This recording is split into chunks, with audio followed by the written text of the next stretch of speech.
Olá, eu sou o professor Denilson Guzmão e este é mais um vídeo da disciplina Sociologia Geral e Antropologia do terceiro período do curso de Direito da FAD-Vale. O tema do vídeo de hoje trata das vertentes teóricas da sociologia, de maneira específica da teoria social de Auguste Comte. Importante frisar que a referência para este vídeo corresponde ao livro do Eduardo Yamundo, Sociologia e Antropologia do Direito, Ricardo Soares, Sociologia e Antropologia do Direito, ambos da editora Saraiva. O Eduardo Yamundo no seu capítulo número 2 e o Ricardo Soares no seu capítulo de número 3. Desde já fica a indicação desses materiais como forma de aprofundar os estudos sobre o tema.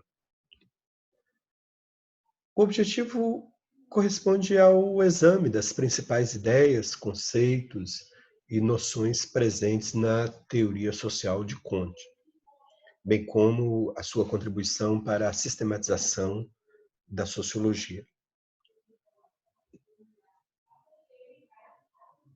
É importante contextualizar um pouco a trajetória deste autor, que viveu ali no século XVIII, no finalzinho do século XVIII, e boa parte do século XIX até a segunda metade do século XIX. E nesse período, no período da sua maturidade intelectual, esse filósofo francês, ou sociólogo francês, enfim, teve um papel importante, sobretudo ao formular a doutrina do positivismo. Ele é considerado, um pensador da filosofia da ciência, no sentido moderno do termo. Comte também é visto como o fundador da disciplina acadêmica de sociologia. É importante salientar que essas vertentes teóricas correspondem, a uma galeria de clássicos e normalmente são considerados clássicos porque o pensamento desses autores, eles perpassam o tempo, atravessam o tempo, e assim como influenciou o pensamento social no seu período histórico, ele continua fazendo isso ao longo da história da humanidade, do desenvolvimento do pensamento humano, ora com mais ênfase, ora com menos ênfase, mas o fato é que esse é um pensamento vivo. Nesse momento ainda não havia divisões significativas, nas especializações. Então, o pensamento de Comte ele vai, de alguma maneira, permitir que inicie esse processo de especialização. E aí a ideia de pensar a disciplina acadêmica da sociologia. O seu pensamento teve uma influência muito marcante em alguns pensadores, sobretudo pensadores como Karl Marx, foi bastante influenciado no século XIX com a doutrina social baseada na ciência. A ideia de sociologia e evolucionismo social em muito impactou a moderna sociologia acadêmica de Emile Durkheim, apontando aí para os pressupostos da pesquisa social prática e objetiva, chamada pesquisa empírica. E em termos de curiosidade, é importante lembrar que as ideias de Comte influenciaram o lema Ordem e Progresso na bandeira da República Federativa do Brasil. Aqui vale uma nota no sentido de dizer que a ideia de ordem ela se vincula muito menos à ideia de disciplina e mais à ideia de objetividade, de racionalidade, da utilização da razão. É como se dissesse assim, a objetividade no agir, a racionalidade das condutas, tal qual ocorre nas ciências naturais, elas produzem progresso. O pensar racionalmente, o agir a partir da razão, e isso envolver objetividade, lógica e racionalidade, isso impulsiona o progresso, seja nas ciências, seja na indústria, seja na educação, seja na política, seja em qualquer âmbito da atuação humana.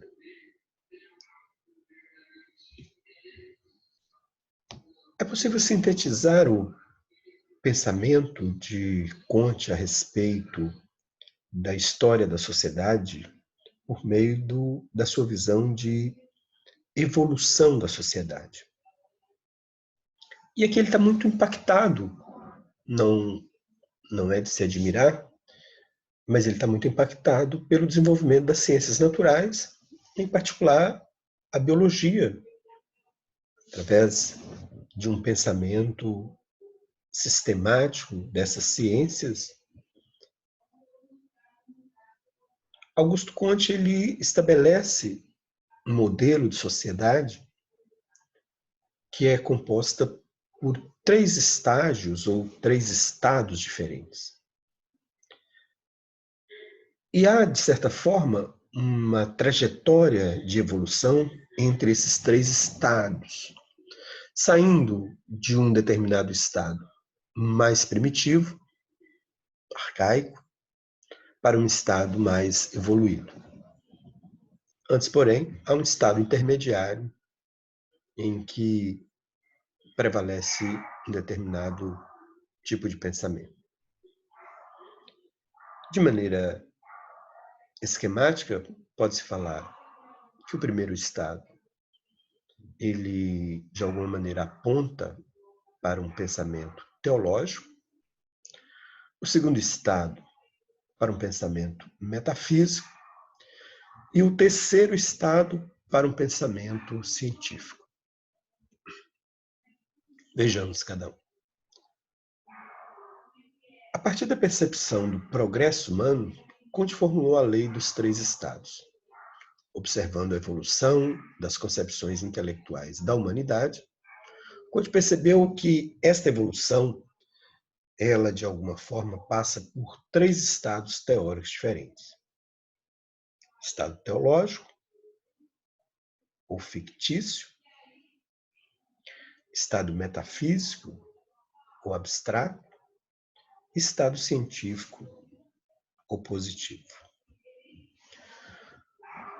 No primeiro estado, a forma de observar e explicar os fatos ocorre por meio de proposições vinculadas ao sobrenatural, normalmente por entidades cuja vontade arbitrária comanda a realidade. Ou seja, são forças exteriores e sobrenaturais que, de alguma forma, dão a condução do desenrolar da vida humana.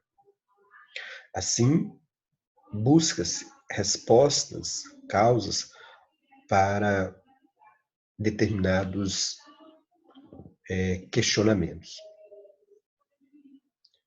Normalmente, perguntas do tipo: de onde vim? Para onde vou? Esta fase teológica ela tem várias subfases: fetichismo, politeísmo, monoteísmo. Todas essas fases estão marcadas por esse pensamento sobrenatural. Um conjunto de respostas para as observações, vindo sempre de fora e de uma força que está acima e que é superior ao ser humano, e força essa que, de alguma maneira, conduz, né, as condutas humanas. Ou, melhor dizendo, as condutas humanas passam a ser conduzidas pela crença nestes aspectos sobrenaturais. O segundo estado passa-se a pesquisar diretamente a realidade, e aqui já há um ponto de transição entre o primeiro e o terceiro estado, em que a razão já de alguma forma vai ser chamada para o processo de observação e explicação. Então, já se passa a pesquisar diretamente a realidade, mas ainda há a presença do sobrenatural, de modo que esse pensamento se torna um pensamento metafísico, né? E a transição, portanto, da teologia para a positividade se dá com um estado de pensamento metafísico, abstrato,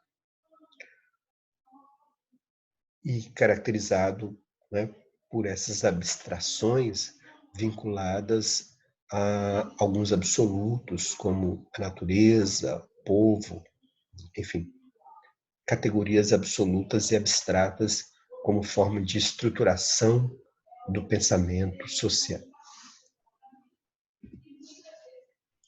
O terceiro estado é o estado que, de alguma forma, né, representa o apogeu do progresso do pensamento humano. Então, neste estado, os fatos passam a ser explicados por leis gerais abstratas e segundo uma ordem inteiramente positiva, né, em que deixa de lado o absoluto e o inacessível e busca-se o relativo. Repare que aqui já há um indicativo do método de raciocínio desenvolvido por Comte, em que avança no sentido de descaracterizar as categorias absolutas e estabelecer uma visão filosófica a partir do relativismo. O relativismo iniciado aqui é exatamente a estratégia de observação que faz com que a análise sociológica ela possa considerar as diversas possibilidades de observação de um determinado fenômeno com a aplicação do método científico. Então, veja bem, cada um desses estágios, de alguma maneira, eles vão representar, né, as necessárias fases da evolução humana. Então, esta contribuição ela é significativa, sobretudo porque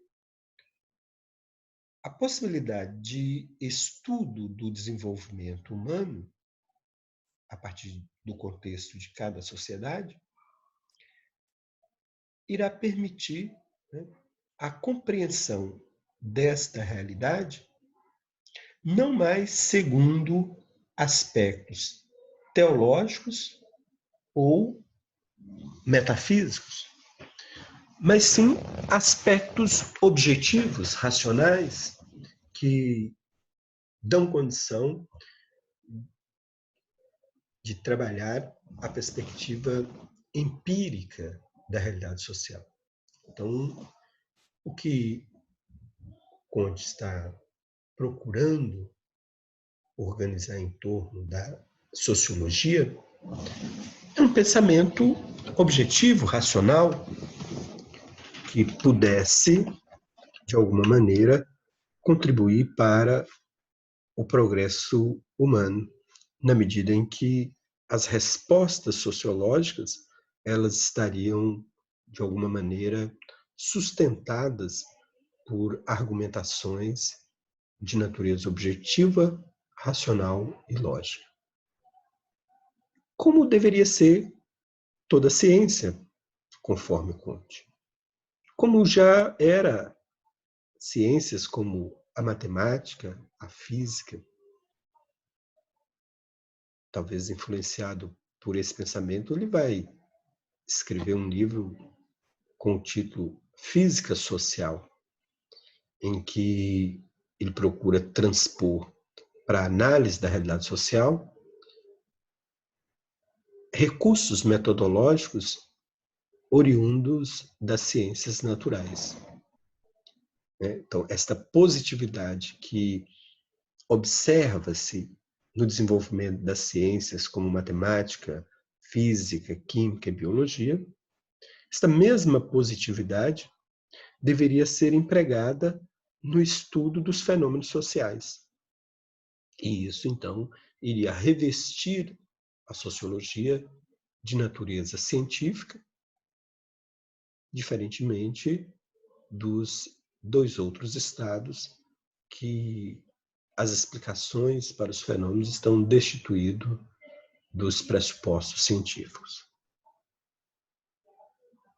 Com isso, então, encerra-se esse vídeo e nos vemos numa próxima.